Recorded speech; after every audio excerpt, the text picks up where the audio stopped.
Welcome back. The United States will not dictate what choices African states must make. This is according to that country's Secretary of State, Antony Blinken. He's visiting the country as part of his three-nation African tour. His remarks come amid the war in Ukraine, where South Africa has maintained neutrality. Blinken also vowed to support the continent's development and security and responses to security problems. Let me take you to eNCA's Govan Whittles, who is at the OR Tambo building, the aptly named OR Tambo building, the citadel of South African diplomacy in Pretoria.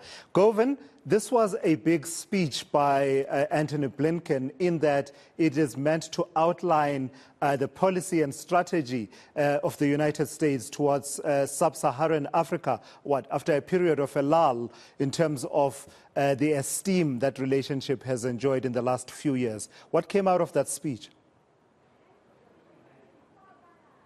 There was a period of a lull, and from that, the United States is looking to strengthen its relationship with various countries on the African continent. South Africa is very important because it's the United States' largest trading partner on the African continent. The U.S. is extremely important for us. It represents almost 20% of our exports from South Africa, and of course we have a long-standing relationship with the U.S. And today, Antony Blinken, the Secretary of State, fresh off of his visit to Cambodia and then the Philippines after making strong remarks regarding China, arrived here at the University of Pretoria, where he delivered his lecture, which outlined the 4 pillars that would kind of work as a framework for the United States strategy in sub-Saharan Africa. They are defending openness or fostering openness. He means that Africans should be allowed to choose leaders the way that they want, and that right should always be defended. Defending democracy, which Blinken has admitted is in trouble in America, in the U.S., and saying with regards to this, they're hoping to initially confront the challenges that have arisen in America and in South Africa, but importantly do so as equals.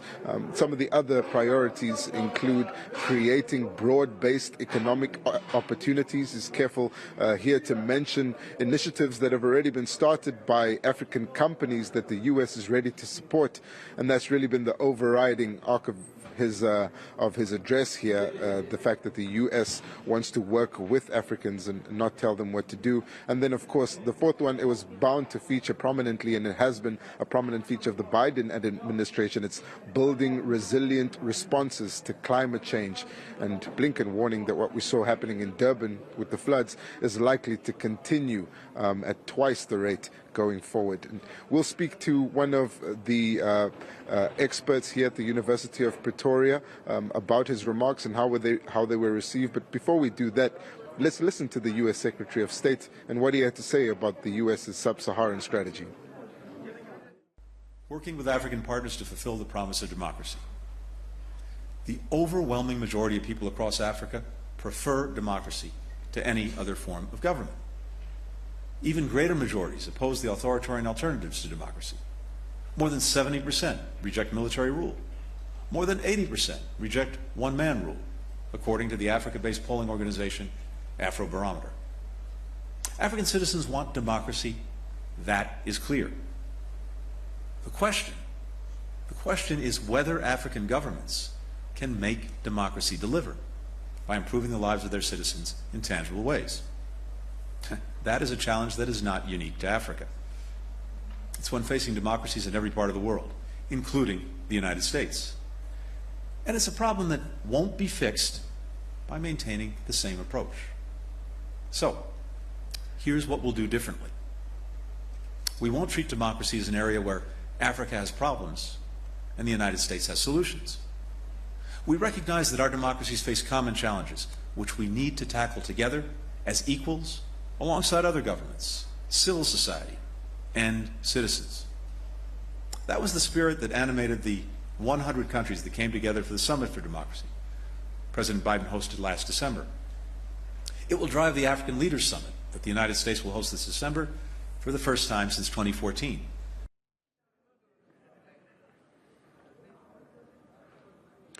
That's the U.S. Secretary of State there, Antony Blinken, speaking at the University of Pretoria, outlining the U.S.'s sub-Saharan strategy. This speech incredibly important, particularly after the Russian Foreign Minister Sergei Lavrov completed a 4-country visit and was recorded as having made significant progress in establishing relations between Russia and African countries. And the U.S. under pressure to strengthen the partnerships that it already has. It'll be looking to South Africa to lead the way, since that is the U.S.'s strongest partner here on the African continent, at least when it comes to trade.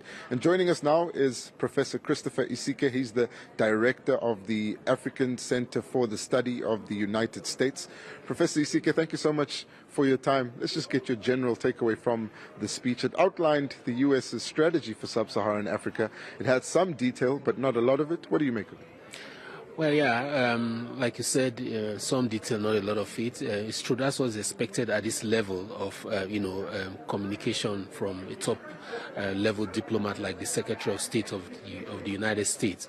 Look, for me, one of the key points that was emphasized is the fact that the U.S. Is not going to be dictating to the continent who their partners, will be.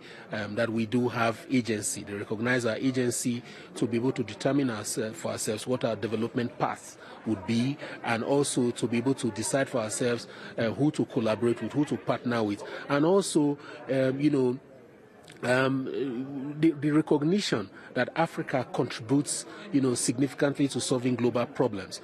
So they look up to us. I would assume that, from that speech that he gave, that this would be the view, the approach of the United States to us, especially when you recognize the fact that they have strong competition in the continent in the form of China first, and then there's Russia as well. This is not the Cold War era where Africa was bullied, like the Secretary said, where Africa was dictated to by superpower, imperatives. We have agency, we have interest. The challenge for us will be to ensure that we are prepared, to be able to deal with these, foreign powers, so that we don't just become soil for them to do battle, but as we engage with them, we also ensure that our interests are met. And this is one of the imperatives of our center, the African Center for the Study of the United States, where we look to, develop and build, create research, transdisciplinary research that will produce knowledge that will help to foster better engagements between us and the United States. Some key takeaways from that speech include the phrasing. The Secretary of State, Antony Blinken, saying that the U.S. will not tell Africa which side to choose. Also saying that the U.S. wants to engage with Africa as equal partners on issues of democracy, and that viewed in response to the improving relationship between African countries and China and Russia seems to be a direct response to that. Do you think there's anything that the Secretary of State has said here which will lead to a stronger relationship with the United States, even as China attempts to make those inroads? Well, I agree with you that it's a kind of response, especially given the way that the last administration before the current one in the U.S. treated Africa, saw Africa and treated Africa. So first is to try and rebuild the relationship, rebuild trust, and then also engage head-on with the challenge that China poses to American leadership of the world. And Africa does have a significant role to play in that regard when you look at our geostrategic location in the continent, and also the fact that we have the youngest population in the world, and the future of the world is indeed in Africa. So yes, it's in many ways it's a response to that, but how that will be implemented, I would say that he said the right words, used the right phrases, but we'll wait to see how that will be implemented on the ground. But I have a feeling that it's not going to be business as usual with how world powers, including even China, treats Africa. We just as Africans need to act together to ensure that we position ourselves to leverage the opportunities that this new toasting we are seeing from world powers also come to produce benefits for us. All right, thank you so much, Professor Christopher eNCA. There certainly are a lot of opportunities, billions of dollars in trade and possible aid being announced here by U.S. Secretary of State Antony Blinken. But for now, it's back to you, Tulisizo. All right, Govan, thank you for that. That's eNCA's Govan Whittles at the OR Tambo building in Pretoria, the Department of International Relations and Cooperation.